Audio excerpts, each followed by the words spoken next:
is The Meg 2 for entirely different reasons. Well, it's a fucking shark movie. What do you want from it? And this is what I'm going to get into here. It has scored less than 38%. Scored 38% less in terms of box office numbers than its sort of original counterpart, The Meg, or just Meg. I think it was The Meg that was called back then. And it has got 0% on Rotten Tomatoes. I think I may be doing it a disservice here. I'm going to search that up as well. What is The Meg 2's Rotten Tomatoes score? But there's something celebratory to take from this movie. 28% on Rotten Tomatoes. And again, you see that disconnect between the critiques and the sort of average Joe going to see the movie in the theatre. 500 plus verified reviews on Rotten Tomato, 72% rating from the audience, 28% from the tomato meter, which is obviously indicative of the critics' rating score for the movie. This is not a movie that is going to resonate with your average film critique. They are more interested in watching the likes of Barbie, Oppenheimer, sort of human condition stories. They do not lust for sequels to shark movies starring Jason Statham. So you always have to take that with a pinch of salt and remember this is not a movie for them. I'm not entirely sure. That being said, this is a movie for even me. I watched The Meg back in the day. I drew some sort of enjoyment from it. It was a slightly different take on a shark movie.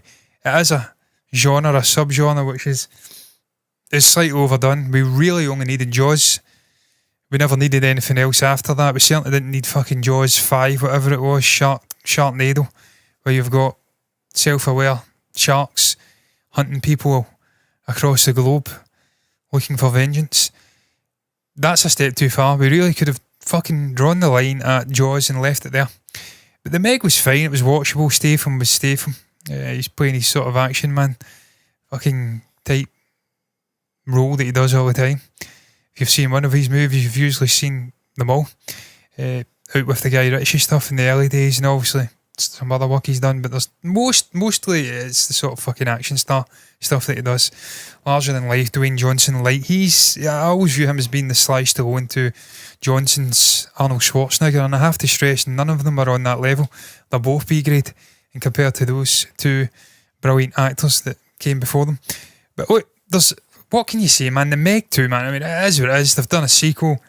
They've also found some sort of fucking loophole in the script of the original to bring this back. If there may be multiple fucking Megs in this, Megalodons I think they're called, big fucking sharks. I don't know how they've brainchilded this movie. It has come out and people are defending it, and I have to say I put sinks in semi-commas. I don't think that is I think it's apostrophe, but you know what I mean, I've highlighted sinks because if you go to another publication, and have to say these mics are up very high, so see if I'm doing that, I'm just breathing in normal. I may sound like Darth Vader at the end of the Return of the Jedi, but I can't stress enough, I've not got a breathing problem, I've not got bronchitis, I've not got asthma, I'm not my last legs. It's just very fucking sensitive. And then to add on to that, as I've said the last time I did a solo show, there's no fewer than 3 equalisers applied to this vocal, and a noise gate and a compressor, so it is going to boost certain frequencies, and I wish I could get rid of some of them, but I've got no desire to sound like I'm doing this show from a fucking Coca-Cola can. Where was I? Yeah, I've put it in commas because you go to another publication and it's a completely different fucking outlook.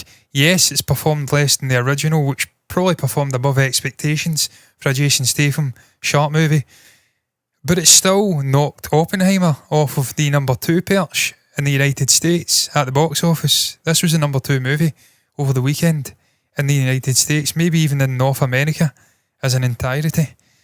So whilst it scored 38% less than the 2018 OG, it has still done fucking good numbers, man. It's made decent numbers. It may not be at the projected numbers, but for a sequel that no one really was crying out for, and even now I'm bamboozled, they have fucking released, you've got to respect it. It's made money. Significantly short of the $45.4 million debut. It's opened with $28 million. This isn't an environment, box office wise, where you've got Barbie grossing north of $1 billion. You've got a Christopher Nolan epic doing very good numbers. I actually don't know the raw numbers of Oppenheimer. I may actually have to go in and look at that as well. I'm doing a lot of fucking... Yeah, again, bring me that up, please. You were right up there. Thank you very much. Mojo, that's the one.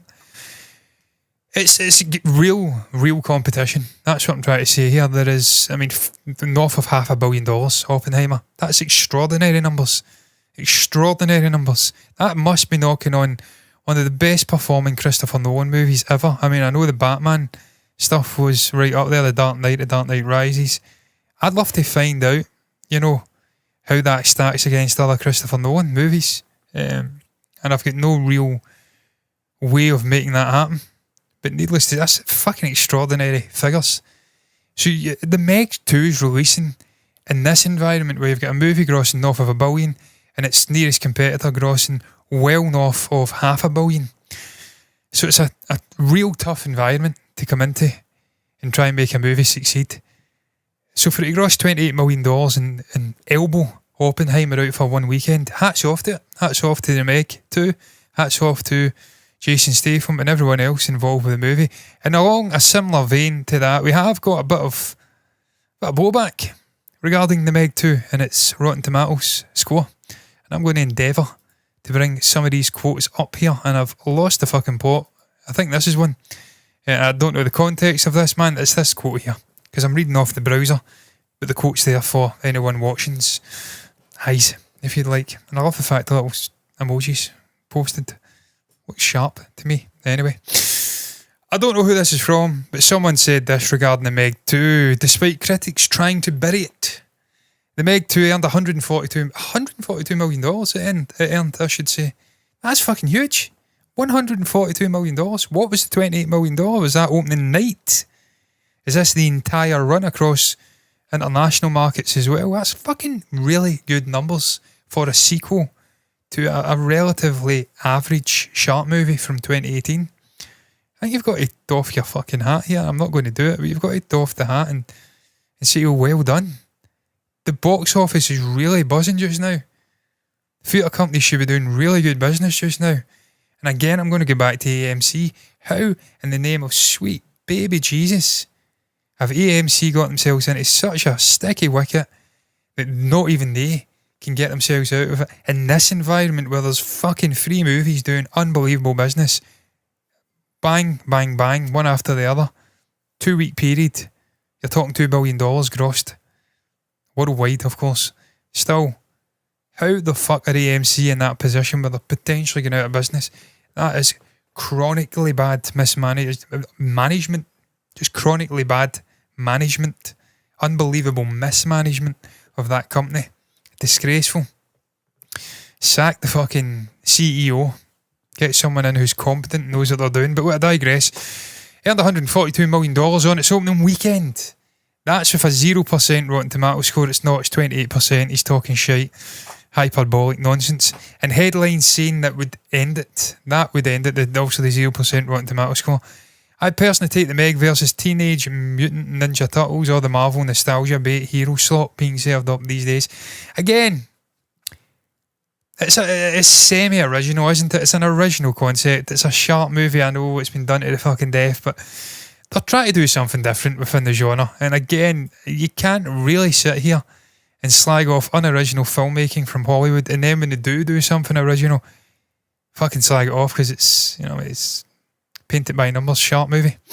Because it's not, I mean, I've not seen it. It may not be. So I'm sitting here talking shit. Here's another quote. The real reason the Meg 2 premiered with a Rotten Tomato score of 0, it didn't. It's got 28%. What are you fucking talking about? HMAC22. You're dribbling piss. It's because they made the shark too cute. It's a head tilt moment. You get out. Like a dog head tilt. You're telling me I'm not supposed to root for this little cutie? Okay. And I actually pasted that quote in, and I felt that was necessary. This one as well. No one, I actually have to read this from here. Where the fuck is that? No one is going to see the Meg 2 for Oscar level performances. We just want to see the giant fucking shark. Okay, I'll see it twice. Fair play to you, my man.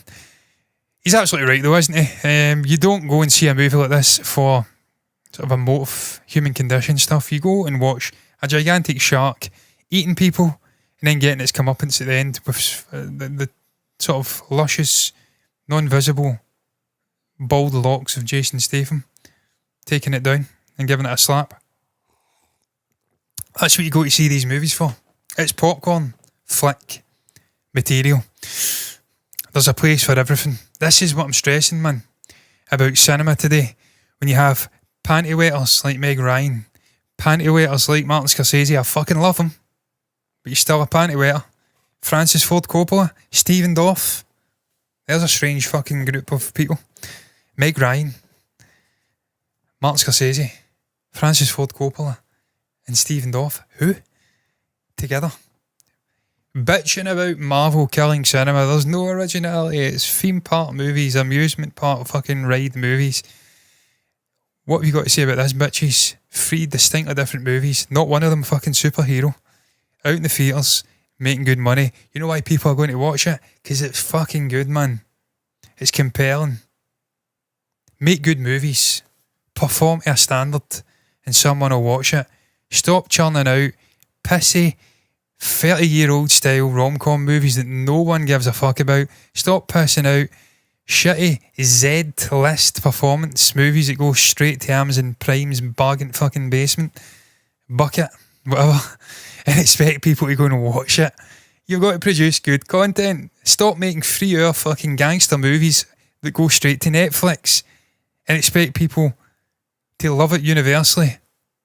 Just make a movie, Francis, for fuck's sake.